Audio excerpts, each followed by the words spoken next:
Hola,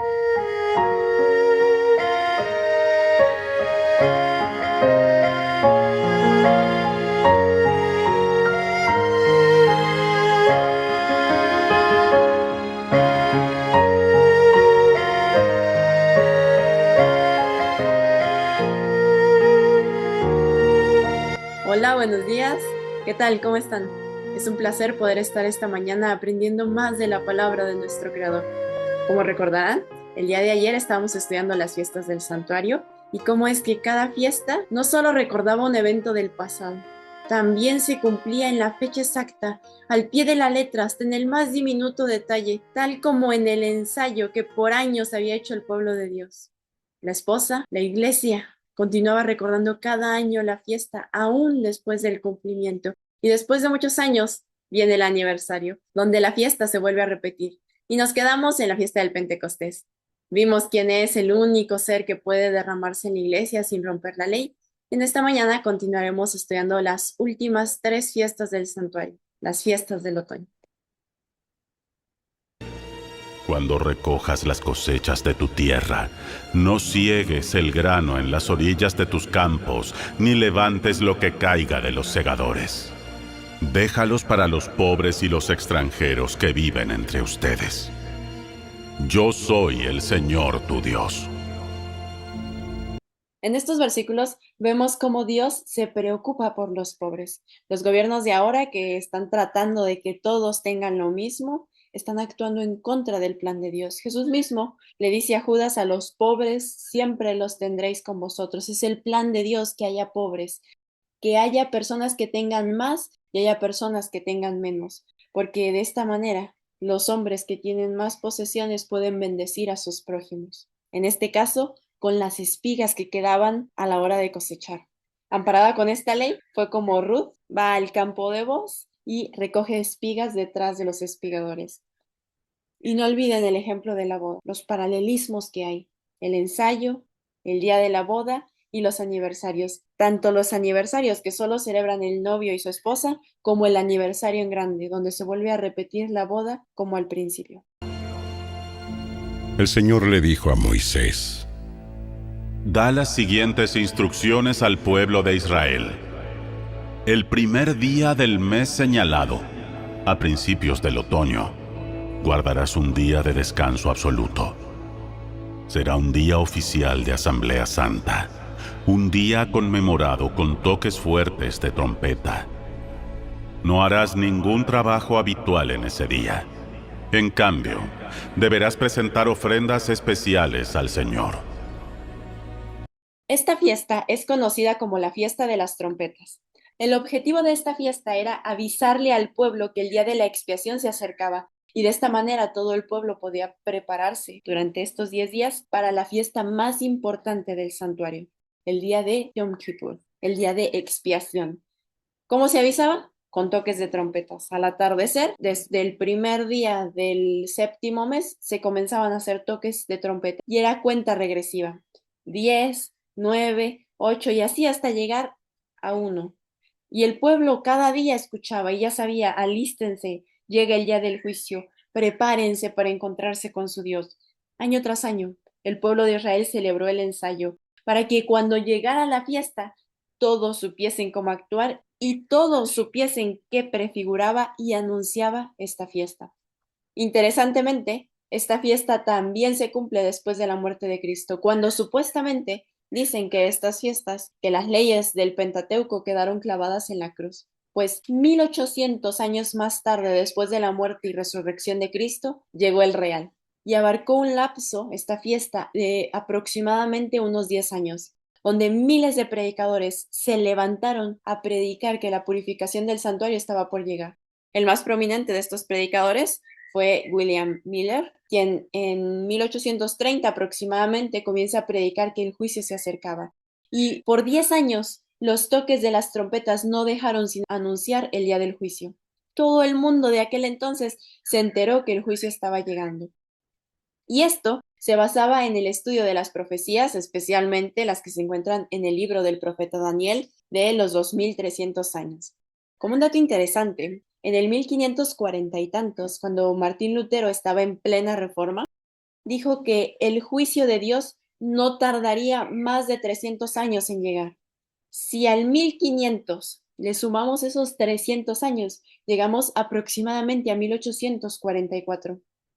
Y este paralelismo en sus conclusiones, separado con tantos años de diferencia, era debido a que estudiaban las escrituras movidos, inspirados, impulsados por el mismo espíritu, el espíritu de Cristo. Y por eso estos hombres diferentes, de diferentes países, de continentes distintos y con pensamientos totalmente distintos, llegan a las mismas conclusiones.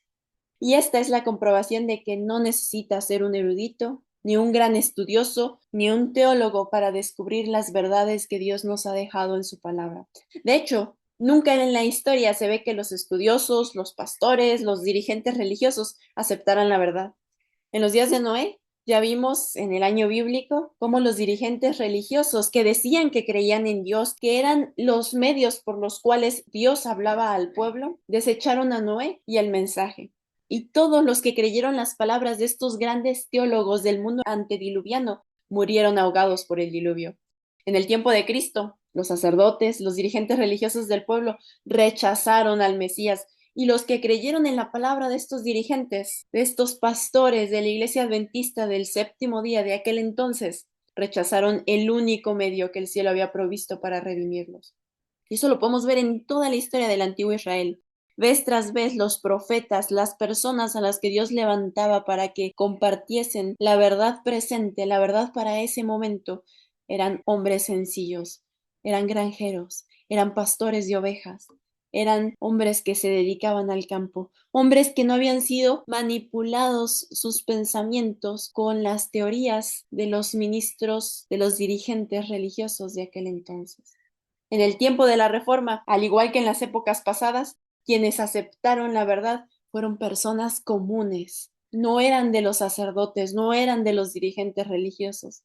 Ellos la rechazaron, persiguieron, mataron, al igual que a los apóstoles indoctos ante los ojos del Sanedrín, mataron a estos reformadores. ¿Cómo puede ser, decían ellos, que esta gente ignorante, sin estudios, que no dedican su vida a estudiar, sepan más, comprendan más la verdad que los intérpretes de la ley, que se dedican a estudiar las lenguas originales? ¿Cómo puede ser que estos humildes pescadores sepan más que los teólogos de las universidades?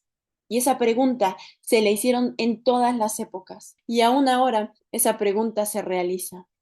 Aún ahora se hace sorprendente que se estén cumpliendo las palabras de Cristo, que dijo que la escritura era tan sencilla para que los niños la pudiesen comprender, pero para los eruditos se cerraría el comprender las escrituras. Y es que Dios nunca usó a los que creían saber, siempre fue con los humildes. Dijo el apóstol Pablo, Dios usa lo vil, lo necio, lo despreciable para avergonzar a lo fuerte, a lo sabio de este mundo. Lo mismo pasó en 1830. Quienes aceptaron la verdad no fueron los teólogos de renombre, no fueron las iglesias, fueron predicadores humildes como Guillermo Miller, que nunca habían predicado, pero que se dejaron utilizar por Dios y que como consecuencia de predicar esta verdad fueron expulsados de sus amadas iglesias. Todos ellos humildes, y siempre ha sido la pregunta retórica, ¿ha creído acaso en él alguno de los principales, de los dirigentes, de los pastores?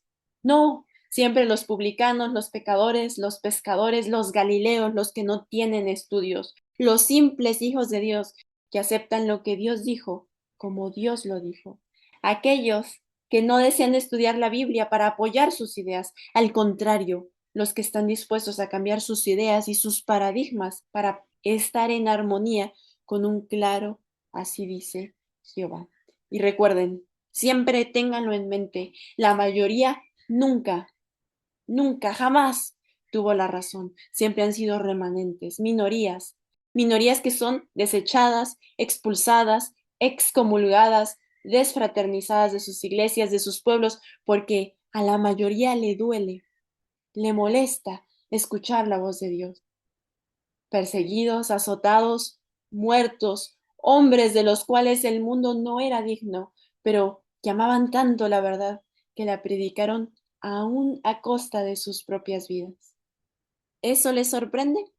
pues está a punto de volverse a cumplir el aniversario grande de esta fiesta, cuando nos expulsarán de las iglesias, nos aborrecerán, aún los que nos maten pensarán que están rindiendo servicio a Dios y harán esto, dijo Cristo, porque no conocen ni al Padre ni a su Hijo.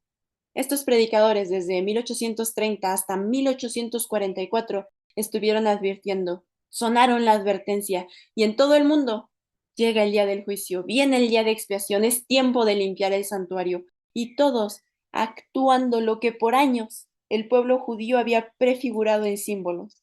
Llegaba el juicio de la iglesia, porque el juicio comienza con la casa de Dios y la esposa debía estar lista para dar cuentas de su fidelidad. ¿Había esperado al novio? ¿Se había mantenido pura para Cristo? ¿O había coqueteado con amantes? Esa fue la boda, y se cumplió tal como Dios lo mandó, aunque cual los discípulos, los pioneros de nuestra iglesia, se confundieron con el evento que sucedería al final del toque de las trompetas, no se confundieron con la fecha. Lo hicieron en el tiempo adecuado, en el momento exacto, y Dios honró su fidelidad. Y el aniversario grande está ante nosotros, y son las trompetas que menciona el libro de Apocalipsis, que anuncian al mundo que llegue el juicio de los malos. Pónganse pilas, actúen, se acaba el tiempo de gracia para aceptar a Cristo. ¿Están listos? El juez está cerrando los casos y pronto saldrá del santuario para venir por su novia. Dice la inspiración, solemnes eventos ocurrirán en el futuro. Trompeta tras trompeta se tocará, una copa tras otra serán derramadas en forma sucesiva sobre los habitantes de la tierra.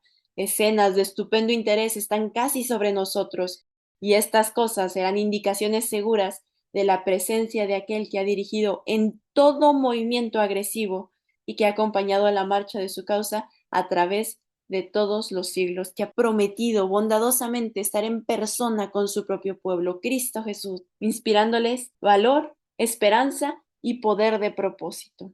Ese tiempo, dice la inspiración, está muy cercano.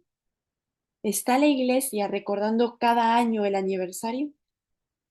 ¿Está lista para la fiesta en grande? ¿O al ver a la novia nos vemos obligados a exclamar cual el profeta Isaías? ¿Cómo se ha convertido en prostituta la ciudad fiel? Llena estuvo de verdad, pero ahora está llena de homicidas.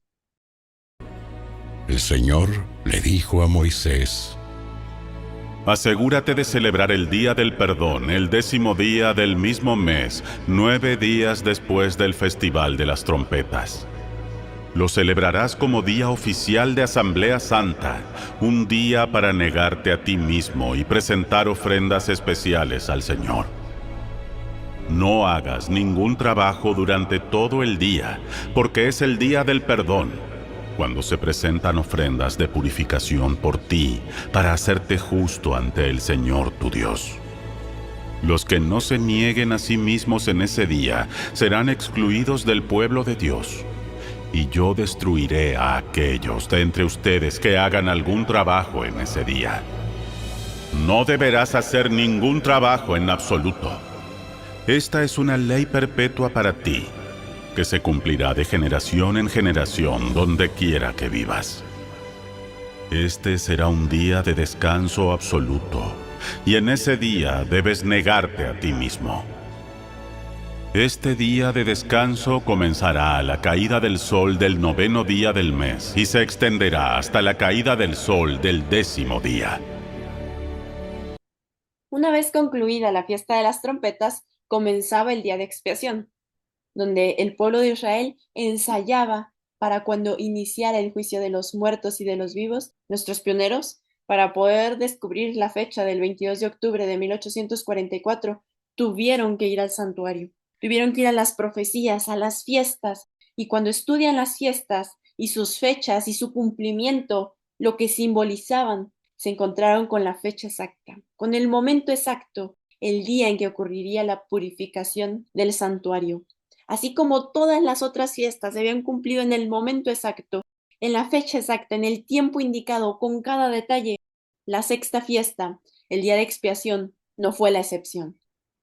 La prédica de una fecha precisa para el juicio en la proclamación del primer mensaje, dice el conflicto de los siglos, fue ordenada por Dios. el cómputo de los periodos proféticos en que se basa este mensaje, que colocan el cierre de los 2300 días en el otoño de 1844, permanece firme, sin impugnación. Hay personas que actualmente están atacando este año de 1844 y se basan en ciertas teorías que tienen ellos para decir que 1844, 22 de octubre, no fue el día del inicio del juicio, contradiciendo claramente la fiesta del santuario, contradiciendo claramente lo que Dios nos reveló a través de la inspiración. Entonces, desde 1844 estamos viviendo en la fiesta. Esta, al igual que la fiesta anterior, la fiesta de las trompetas, abarca varios años. En este caso, el juicio investigador, la limpieza del santuario, ha tomado casi 181 años. Y aún hoy estamos viviendo en la boda. No en el ensayo, estamos en el clímax de la fiesta y la pregunta del millón. ¿Estamos actuando nosotros como iglesia adventista que nos hacemos llamar los que guardan los mandamientos de Dios, los que siguen al Cordero donde quiera que va, los únicos que tenemos el santuario? ¿Estamos cumpliendo nuestro papel en el lugar que nos corresponde en la fiesta? ¿O cual los judíos de antaño, cual los dirigentes del pueblo de Israel, estamos cumpliendo la profecía para nuestra propia perdición? Así como el sacerdote entraba una vez al año en el lugar santísimo para purificar el santuario terrenal, también Jesús entró en el lugar santísimo del celestial al fin de los 2300 días de Daniel 8 en 1844, para hacer la expiación final por todos los que pudiesen recibir el beneficio de su mediación y purificar de este modo el santuario. Dice la Biblia que el juicio comienza con los de la iglesia, con los de la casa de Dios, con los que se llaman cristianos del nombre de Cristo. Y este juicio no consiste en ver pecados. Ay, mira, ese andaba robando. Ay, mira que el otro, ese andaba codiciando. No, no, no. Lo único que se verifica en el juicio es si se aceptó a Cristo en el corazón. Si Cristo, el único medio en todo el universo que nos reconcilia con Dios, hizo el cambio de corazón. Si aceptamos a la ley encarnada en nosotros. O si cual la Odisea tienen o esperan a otro que no es Cristo. Se llaman del nombre de Cristo, pero mentiras. Están esperando a otro que no es Cristo. Desean que otro que no es Cristo venga, que otro que no es el esposo lo llene. ¿Reconocen a Cristo como el todo para su vida o simplemente como uno más? ¿Reconocen a Cristo como el Hijo de Dios o solo como un rol? Este mismo fue el asunto por el que cayeron los ángeles. No quisieron aceptar a Cristo como el Hijo de Dios. Era lo que los ángeles que se rebelaron querían ocultar. Fue el asunto por el que Satanás se levantó en rebelión. Y Cristo, mientras estuvo en su ministerio terrenal, habló del pecado imperdonable, el que nos incapacita para la salvación, para salir invictos del juicio. Y dice el apóstol Pablo, explicando el pecado imperdonable, dice que toman por inmunda la sangre de Cristo, porque en ese momento que rechazamos el único medio que ha provisto el Padre para reconciliarnos con Él, no nos espera más que condenación y una horrenda expectativa del juicio. Ya no hay más sacrificio por los pecados, porque el sacrificio perfecto, el Hijo de Dios, el Espíritu vivificante, ha sido rechazado. Le hemos cerrado la puerta, lo tenemos fuera de nosotros. Anhelamos que otro que no es Cristo venga a nosotros. Y es que la vida eterna consiste en esto, dijo Cristo, que te conozcan a ti, el único Dios verdadero, y a Jesucristo tu Hijo, a quien tú enviaste. Todos los que reciban la inmortalidad conocen a su Dios. Sabemos en quién hemos creído y quién nos salvará. Pero imagínense que estaban esperando que otro, que no es Cristo, los venga a rescatar del pecado. O sea, se exclama, mi pueblo fue destruido porque desechó el conocimiento. Entonces, ¿qué debería estar haciendo el pueblo de Dios en la fiesta? Para saberlo, necesitamos ir a los ensayos. ¿Qué se hacía en el ensayo? Era una reunión solemne, donde todo el pueblo se reunía alrededor del santuario para ver la entrada del sumo sacerdote al lugar santísimo. El sumo sacerdote entraba con la sangre expiatoria y todos debían estar atentos, escuchando en qué parte del santuario iba el sacerdote. Atentos, en silencio. Esta ocasión era una ocasión sumamente importante para todos. El sacerdote estaba haciendo expiación. El sacerdote sacaría todos los pecados que habían sido introducidos en el santuario durante el año, y si la ceremonia salía bien, todos ellos eran perdonados, eran aceptos ante Dios, estaban en armonía con su Creador. Al sacerdote se le ataba una cuerda a su pie para que, en caso de que muriera dentro de la presencia de Dios, nadie necesitara entrar y capaz también moría, sino con la cuerda lo sacaban fuera del templo. Y si el sumo sacerdote moría debido a que él mismo o el pueblo por quien estaba haciendo la expiación tenía pecados inconfesos, el pueblo de Israel no tenía reconciliación con Dios. Así que todos en esta fiesta estaban en solemnidad. Su futuro dependía, su perdón dependía del juicio que se estaba realizando. Conscientes del solemne tiempo, imagínense, y solo era el ensayo, ni siquiera era el real. Aún así, si alguno de entre el pueblo no se ponía en armonía con las leyes de la fiesta, era cortado del pueblo. El día de expiación entra el 22 de octubre de 1844 y hasta el día de hoy continúa esta fiesta, el real. Nuestro sumo sacerdote está expiando los pecados del pueblo. La estamos viviendo ahora. Todos los que hemos vivido desde 1844 hasta que termine el juicio investigador con el cierre del tiempo de gracia, estamos viviendo en la boda. Estamos actuando ya en el momento de la ceremonia y vamos a hacer lo que se nos da la gana. O se supone que tendríamos que estar haciendo lo que se estaba ensayando para el día del evento. ¿Qué pasa si el día de la boda a alguien se le ocurre hacer distinto a lo que se hacía en las prácticas? ¿Cómo vivían los que practicaban para el día de expiación? Resumimos los deberes del día de expiación en 7 puntos. Número 1. Afligidos de corazón, en silencio, escuchando a las campanitas del bordo del manto del sumo sacerdote para ver en qué parte del santuario va. Si sigue vivo, y el pueblo ya sabía, va entrando al Santísimo, está del lado izquierdo, sigue avanzando, ahora está al lado derecho, aunque no podían ver al sumo sacerdote, por la fe sabían exactamente en dónde estaba el sacerdote. Sabían que estaba haciendo la expiación y sabían que el juicio estaba en proceso. ¿Saldrían invictos? Por lo tanto, estaban en oración y arrepentimiento, en oración profunda, compungidos de corazón para que sus oraciones se mezclaran con el incienso ofrecido. Y ya vimos que el incienso representa los méritos de Cristo. Viendo hacia el santuario, con toda su atención puesta en el proceso del juicio, no solamente escuchando, no solamente en silencio, con sus ojos puestos en el santuario, sin trabajo servil. Era un día solemne, sin trabajo de siervos, ocupados en su salvación con temor y temblor. Número 5. El pueblo estaba confesando sus pecados. El sacerdote estaba intercediendo por el pueblo. Ellos, al escuchar las campanitas, saben que no se ha muerto, que Dios está aceptando el símbolo del mediador. Al estar intercediendo por el pueblo, ellos tienen oportunidad para que sus pecados sean limpiados, sean lavados, sean sacados, para que puedan ser perfeccionados.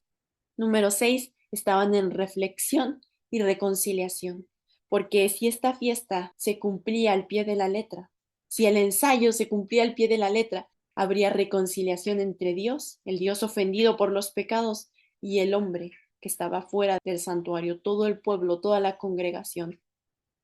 Y la número 7, estaban en ayuno, y era un ayuno para todos, niños, adultos, animales, todos en el pueblo de Dios ayunando. Nadie comía alimentos. En el real ya van pasadito de 180 años y debiésemos estar en ayuno. No puede ser un ayuno completo porque hubiésemos muerto, pero todo aquel que se haga llamar adventista debe estar en armonía con la fiesta, si no, será cortado del pueblo. Cuando comprendí esto, le hallé sentido a la cita de El Espíritu de Profecía que dice: el verdadero ayuno que debe recomendarse a todos. Yo me preguntaba, ¿por qué ayuno? ¿Por qué tiene que haber un ayuno verdadero? Pues ese ayuno verdadero que todos deberían estar llevando los que se hacen llamar pueblo de Dios que tienen presente que su sumo sacerdote está en el lugar santísimo expiando los pecados, sacándolos tanto del templo como del pueblo que está fuera del santuario, con toda su atención puesta en el lugar santísimo. Es la abstinencia de todo alimento estimulante y el uso adecuado de los alimentos sanos y sencillos que Dios ha provisto en abundancia. Los hombres necesitan pensar menos en lo que comerán y beberán, en el alimento temporal, y mucho más con respecto al alimento celestial, que da tono y vitalidad a toda la experiencia religiosa. ¿Por qué habla de ayuno? Y aparte, para todos, porque estamos viviendo en el día de expiación. Y ella no se lo inventó, no se le ocurrió. Solo repite lo que ya la Biblia decía. Tu camino, oh Dios, está en el santuario. ¿Qué alimentos entraban al lugar santísimo? ¿Entraban los sacrificios? ¿Entraba la carne? ¿Entraban los productos de origen animal? ¿Qué es lo único que se podía introducir al lugar santísimo? ¿O qué había en el lugar santísimo? En el lugar santísimo estaba el arca del pacto, el propiciatorio, la presencia del Dios vivo. ¿Y qué había dentro del arca? La vara de Aarón que reverdeció, representando las oleaginosas, las semillas, el maná, que simbolizaba los cereales, los granos, las granadas que estaban en el bordo del manto del sumo sacerdote. Era una granada y una campanita, una granada y una campanita. Eso ya lo leímos cuando vimos la visión del libro de primeros escritos, cuando pasa el Padre al lugar santísimo y luego Cristo lo sigue y hay una compañía, hay dos compañías, una que sí sigue a Jesús y otra que se queda pidiendo al espíritu de otro en el lugar santo. Pues las granadas que estaban en el borde del manto de Cristo, del sumo sacerdote, representaban, simbolizaban las frutas. No había productos de origen animal en la dieta que se vive en el día de expiación. Por esta razón, Elena de White dice que los que están solo medio convertidos con respecto al consumo de carne saldrán de entre el pueblo de Dios para no andar más con él. ¿Por qué? Porque estamos viviendo en el real, en el día de expiación. Dice la inspiración, deben verse mayores reformas entre nuestros hermanos que pretenden estar esperando la pronta venida de Cristo, aquellos que saben que el sumo sacerdote está en el lugar santísimo. La reforma pro salud ha de hacer entre nuestros hermanos una obra que todavía no se ha hecho. Hay personas que debiesen estar despiertas ante el peligro de comer carne, pero continúan comiendo carne de animales, poniendo así en peligro la salud física, mental y espiritual, su vida eterna, porque miren cómo dice, muchos que están hoy solamente medio convertidos con respecto al consumo de carne, abandonarán el pueblo de Dios para no andar más con él. Y ya vimos qué le pasa al que no se comportaba bajo estas modalidades del ensayo, cortado del pueblo. Ustedes saben lo que significa eso. Eran muertos. Y no es que Dios los obligara. Si querían, podían irse a las otras naciones y no tenía nada que ver con el día de expiación. Pero si se llamaban pueblo de Dios, debían estar en armonía con las leyes del santuario. Y Juan el Bautista dijo, ya también el hacha está puesta a la raíz de los árboles. Por tanto, todo árbol que no da buen fruto es cortado y echado en el fuego. Cortados del pueblo. ¿Por qué? Porque no estamos en armonía con el tiempo, porque no nos estamos dando cuenta del tiempo de nuestra visitación. No estamos siguiendo el camino de Dios en el santuario. Todos los que se llaman cristianos, especialmente adventistas del séptimo día, que nacimos en esta fiesta del santuario, tal como la profecía lo anunciaba, debiésemos estar en armonía con la fiesta, porque si no, cuando el sumo sacerdote salga del santuario, seremos cortados del pueblo. No podremos gozar de la siguiente fiesta del santuario. Otro asunto que me llama mucho la atención es el librito que había al lado del arca. Dice el libro de Deuteronomio que el libro de la ley, el libro que contenía las fiestas del santuario, las leyes físicas, estas leyes que hemos estado leyendo, como muchos llaman la ley mosaica, tanto en el libro de Éxodo, Levítico, Números y Deuteronomio, estaban escritas en ese librito. Y dice que el Señor le ordena a Moisés que tome ese librito y lo coloque junto al arca del pacto, en el lugar santísimo, como testigo para nosotros. Yo tengo una pregunta. Si estas leyes, según los evangélicos y según muchos adventistas, quedaron abolidas en la cruz, ¿por qué no se quedaron en el atrio? Si solo eran para el Israel antiguo, ¿por qué lo tienen que meter al lugar santísimo? ¿Por qué no las dejaron en el atrio? ¿Por qué no pusieron ese librito al lado del altar del sacrificio? O bueno, si se iba a mojar con la lluvia o con el agua, ¿por qué no lo metieron solamente al lugar santo para que tuvieran vigencia hasta 1844? ¿Por qué se introducen al Santísimo llegando hasta la última generación, hasta la última fiesta? Un claro ejemplo de este ayuno antitípico de lo que el pueblo de Dios que sigue a su sumo sacerdote, aquellos que están descritos en la palabra como quienes siguen al Cordero donde quiera que va, lo podemos encontrar cuando el profeta Daniel recibe la visión de nuestros días, del comienzo del día de la expiación. Dice la escritura que se le revela en visión, pero Daniel no puede entender. Y para poder entender la visión de nuestros días, ayuna por 21 días. ¿Y de qué manera ayunó? Dice Daniel 10, los versículos 2 y 3. En aquellos días, yo, Daniel, estuve afligido por espacio de 3 semanas. No comí manjar delicado, ni entró en mi boca carne, ni vino, ni me ungí con ungüento, hasta que se cumplieron 3 semanas. Por 21 días, Daniel se aflige, no toma vino, no se pone perfume, no come alimentos suculentos y ora para poder comprender la visión. Y esa oración es la que el ángel Gabriel baja para darle la explicación de los 2300 días, esa profecía que señalaba el inicio del día de expiación. Daniel está viendo solamente en visión nuestros días, pero para poder comprender, ni siquiera para vivir, para comprender la visión, necesita seguir la dieta del día de expiación. Imagínense qué tendríamos que hacer nosotros, que estamos viviendo en este tiempo tan solemne, que estamos viviendo en la fiesta, en la boda, en el real, en lo que se prefiguraba año con año, si queremos salir invictos. Dice la inspiración, Dios tiene en la tierra un pueblo que con fe y santa esperanza está siguiendo el registro de la profecía que rápidamente se cumple y cuyos miembros están tratando de purificar sus almas obedeciendo a la verdad, a fin de que no sean hallados sin traje de boda cuando Cristo aparezca. Siguiendo la profecía, en armonía con la profecía, purificando sus almas, porque tengan traje de boda para cuando Cristo aparezca, porque tienen que estar en la fiesta si quieren participar de los privilegios, de la bendición de ser pueblo de Dios. Y tenemos la seguridad que el sumo sacerdote no va a morir, eso está seguro. Él es santo, es perfecto, pero aquellos que no lo sigan hasta el Santísimo y no entren por la fe al juicio, no podrán tener a Cristo como su abogado. No tendrán sangre intercesora, sus oraciones no ascenderán mezcladas con el incienso de los méritos de Cristo. Ahora, esta fiesta que estamos viviendo en estos momentos y que nos apremia, que nos incumbe, si nos llamamos pueblo de Dios, el remanente, la iglesia del Cordero, la iglesia que guarda los mandamientos de Dios y tiene la fe de Jesús, también tiene su aniversario. Y este ocurre en el cielo, durante 1000 años, cuando los santos junto con Cristo juzgan a los impíos.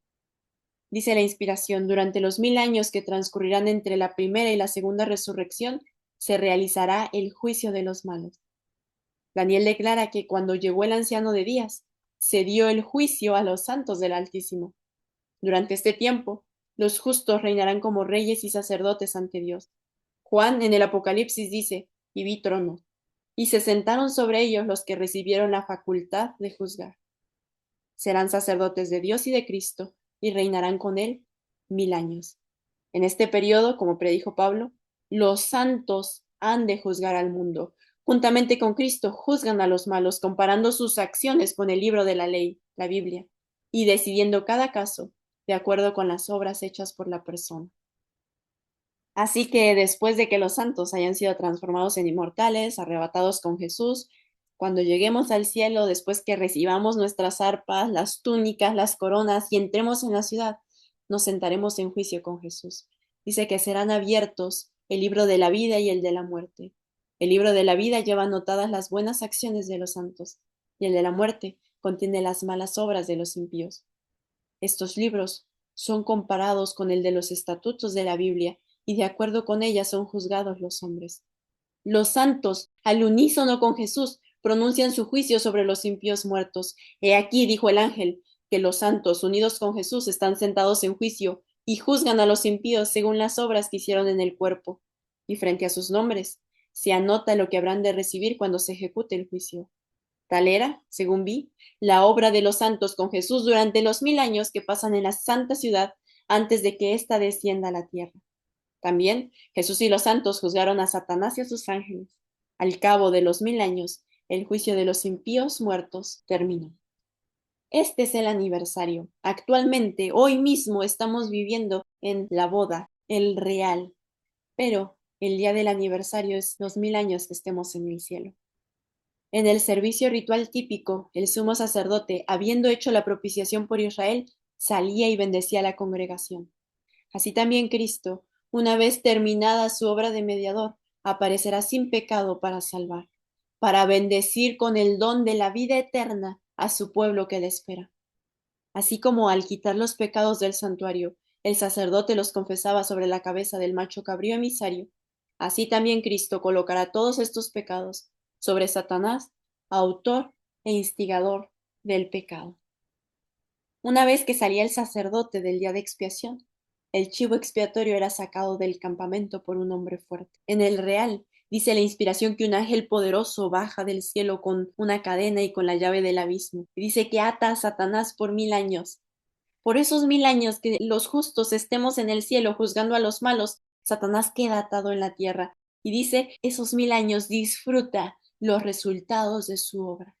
Y no se olviden, estamos viviendo en la fiesta. Hay reglas, hay principios, y tanto la novia como los invitados deben estar actuando acorde al momento solemne en que estamos viviendo. El Señor le dijo a Moisés: Da las siguientes instrucciones al pueblo de Israel. Empieza a celebrar el Festival de las Enramadas el día 15 del mes señalado, 5 días después del Día del Perdón. Este festival en honor al Señor durará 7 días. El primer día del festival deberás proclamar un día oficial de Asamblea Santa, en el cual no harás ningún trabajo habitual. Durante 7 días presentarás ofrendas especiales al Señor. El octavo día es otro día santo en el que presentarás tus ofrendas especiales al Señor. Esta será una ocasión solemne, y en ese día no se permite ningún trabajo habitual. La fiesta de las cabañas es la última fiesta del santuario, la única que no ha encontrado la sombra a la realidad, porque estamos viviendo el día de expiación. No se ha cumplido esta séptima fiesta. Seguimos en el ensayo. Cada año, cual los judíos de antaño, debiésemos ensayar para el día de la fiesta, para que cuando llegue el real estemos listos y sepamos qué hacer. ¿Qué es lo que hacía el pueblo de Israel en el ensayo? 5 días más tarde, después del día de expiación, el pueblo estaba feliz, sus pecados habían sido perdonados, habían sido aceptos ante Dios, el sumo sacerdote había hecho purificación por el pueblo, y entonces se juntaban en Jerusalén todas las familias y comenzaban a armar tiendas, cabañas de hojas verdes, de palmas, de plantas frondosas, y durante 7 días vivían en esas cabañas, y al octavo se juntaban en las casas, volvían a sus casas y hacían una comida especial. Era un día solemne, era una fiesta con mucha alegría, con regocijo, con abundancia de alimento, con felicidad. Una semana al año es el ensayo, y es la única fiesta que no ha alcanzado su cumplimiento. Estos son los festivales establecidos por el Señor. Los celebrarás cada año como días oficiales de Asamblea Santa, presentando ofrendas especiales al Señor. Ofrendas quemadas, ofrendas de grano, sacrificios y ofrendas líquidas, cada una en su debido día. Tendrán que celebrar estos festivales, además de los días de descanso habituales del Señor. Las ofrendas también son adicionales a las ofrendas personales, a las ofrendas que das para cumplir tus votos y a las ofrendas voluntarias que le presentas al Señor. Y ya hemos visto vez tras vez, historia tras historia, en este poquito que llevamos de la Biblia leyendo, que el sacrificio y la ofrenda verdadera es Cristo, y que el Mesías venía a cumplir el sacrificio y la ofrenda.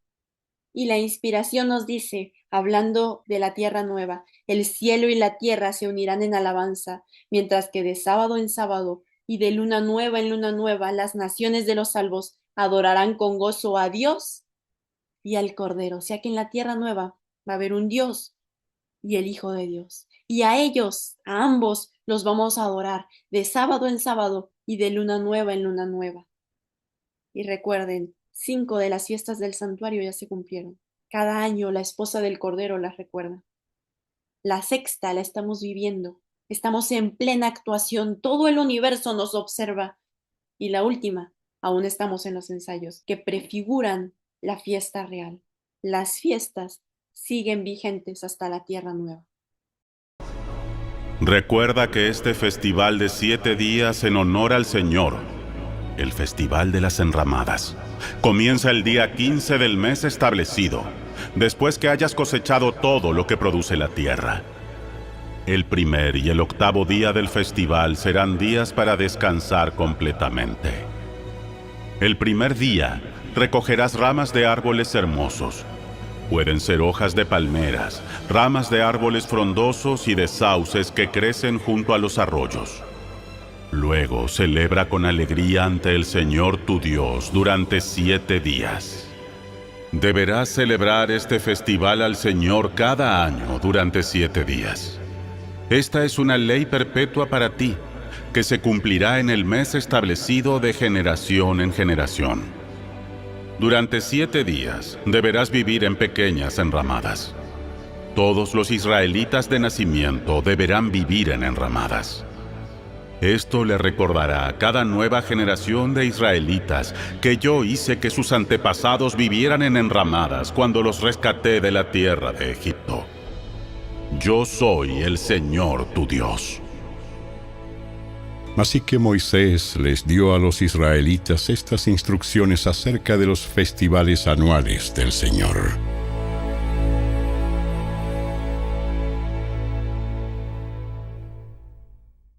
En esta última fiesta del santuario, no solo se recordaba la estancia del pueblo de Israel durante el desierto en cabañas, también señalaba la venida de Jesús. Y ese es el real, esa es la boda, esa es la fiesta que nosotros estamos esperando. Cuando el pueblo de Dios, después de ser liberado, una vez que Cristo aparezca en las nubes en su segunda venida y nos recoja con Él en las nubes, dice la inspiración que el viaje de la tierra al cielo nos va a tomar 7 días. 7 días de viaje en los que no estamos en casa, estamos viajando hacia el hogar. Lo mismo que en la fiesta de las cabañas, 7 días. En la fecha exacta, en el momento exacto se cumplirá esta fiesta, igual que como en todas las fiestas anteriores. Y al octavo día llegamos a la Nueva Jerusalén, a la ciudad de Dios, donde vamos a comer en esa mesa de muchos kilómetros de longitud y que sin embargo nuestra vista la abarca toda. Vamos a comer en la casa del novio. Y la inspiración nos dice, también hoy sería bueno celebrar una fiesta de las cabañas, una alegre conmemoración de las bendiciones que Dios nos ha otorgado. Debemos recordar con gratitud, así como los hijos de Israel celebraban la liberación que Dios había concedido a sus padres y cómo los había protegido milagrosamente, nosotros deberíamos recordar con gratitud los diferentes medios que Él ideó para apartarnos del mundo y llevarnos a la luz preciosa de su gracia y de su verdad. ¿Por qué menciona solo esta fiesta? ¿Por qué no dice que celebremos otras de las fiestas? ¿Por qué dice que ayunemos evitando todos los estimulantes, las carnes, el vino, el ungüento, los manjares suculentos y que una vez al año celebremos la fiesta de las cabañas? De ninguna otra fiesta lo dice, solo de estas últimas 2 fiestas. ¿Cómo le atinó? No le atinó. Dios le reveló que esta, la fiesta de las cabañas, es la fiesta que falta en cumplirse y que estamos viviendo en el día de expiación. Si ella le hubiera tratado sin el Espíritu de Dios, se equivoca. Pero no, el mismo Espíritu que inspiró a los profetas también le inspiró a ella. Y todo lo que ella dice está en un claro, así dice Jehová. Y para mí, esta fiesta, la fiesta de las cabañas, es la más bella, es la más emocionante del santuario. Y me está tocando cada año ensayar para el real. ¡Qué bendición! Porque todavía una de las fiestas la puedo ensayar, practicar para el evento real. Y el aniversario de esta fiesta ocurre en la Tierra Nueva. Dice el apóstol Pedro que para Dios un día es como 1000 años y 1000 años como un día. Así que podríamos poner que aproximadamente son 6000 años de pecado, 1000 años en el cielo y al octavo, 8000, La tierra será restaurada. Al octavo día estamos en la tierra renovada, como al principio, en nuestro verdadero hogar, en esta tierra de luz, como Adán y Eva, y celebraremos la fiesta de las cabañas. Zacarías profetizó, y vean ustedes, todas las descripciones que da Zacarías en este capítulo son de la tierra nueva. Dice, entonces saldrá Jehová y combatirá contra aquellos pueblos como combatió en el día de la batalla. En aquel día sus pies se asentarán sobre el monte de los olivos que está enfrente de Jerusalén, al lado oriental. Es hasta la tercera venida cuando Cristo baja con sus santos, cuando baja con la nueva Jerusalén y toca el monte de los olivos y allí pone la ciudad santa. El monte de los olivos se partirá por la mitad, de este a oeste, formando un valle muy grande, pues la mitad del monte se apartará hacia el norte y la otra mitad hacia el sur, y el valle de los montes será rellenado. Así vendrá Jehová mi Dios y todos sus santos con él. Acontecerá que en aquel día no habrá luz, ni frío, ni helada. Ahora sí, los que somos team calor, vamos a estar felices. Entonces Jehová será rey sobre la tierra. En aquel día Jehová será uno, y uno será su nombre. Habitarán en ella, y no volverá a ocurrir una completa destrucción, sino que Jerusalén será habitada en seguridad. Y fíjense lo que viene. Todos los pueblos subirán de año en año para adorar al Rey Jehová de los ejércitos y para celebrar la fiesta de los tabernáculos. Y si la familia de Egipto no sube ni acude, vendrá sobre ellos plaga con que Jehová golpeará a los pueblos que no suban a celebrar la fiesta de los tabernáculos.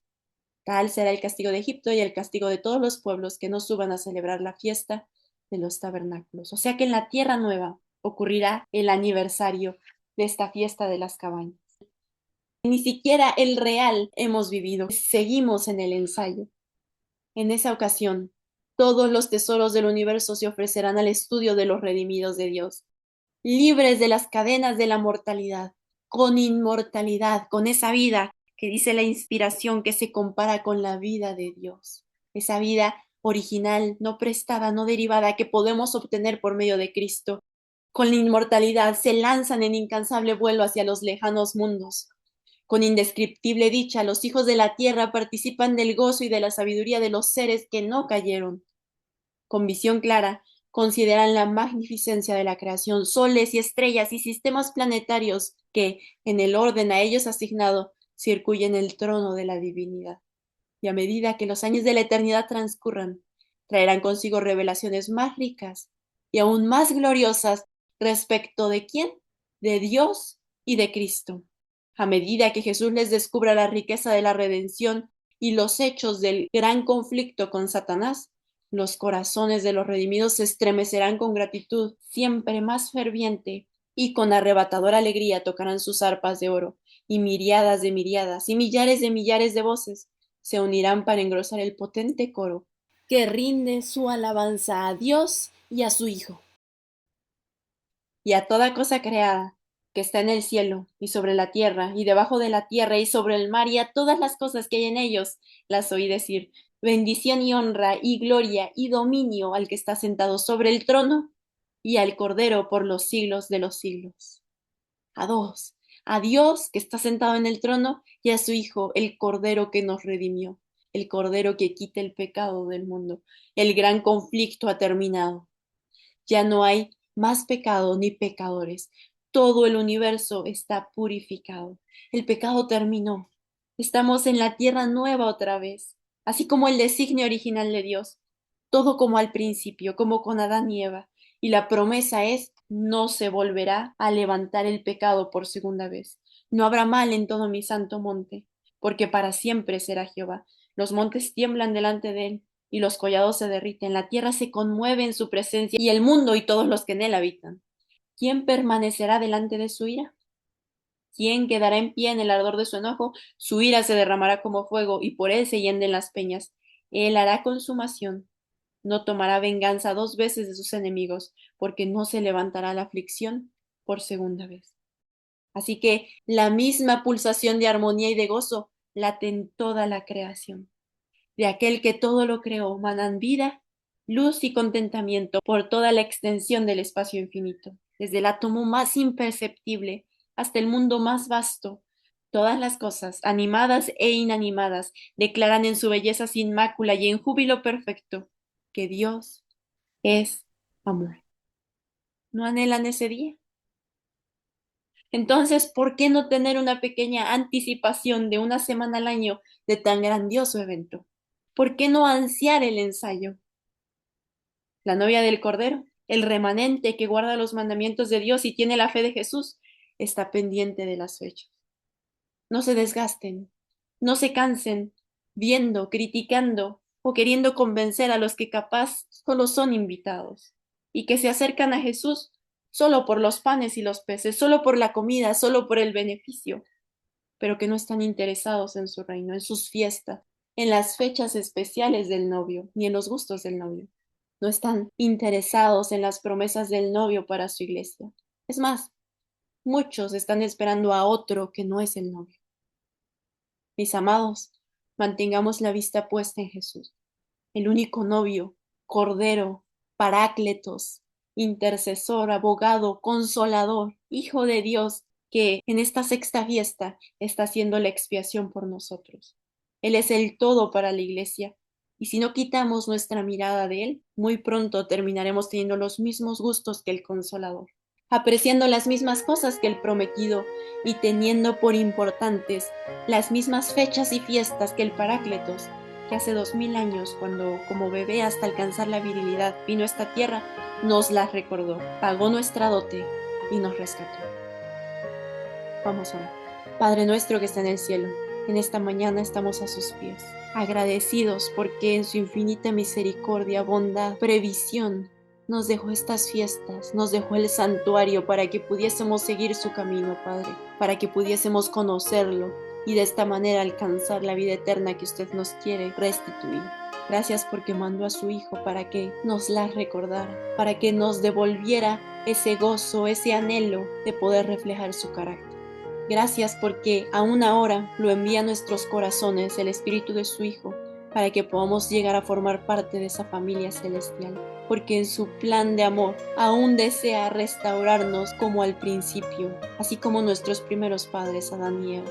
Ayúdenos a poder formar parte de su iglesia, a poder ser ese grupo, ese remanente que sigue al Cordero donde quiera que va, para que las personas puedan conocer su belleza, su carácter, su amor a través de nosotros.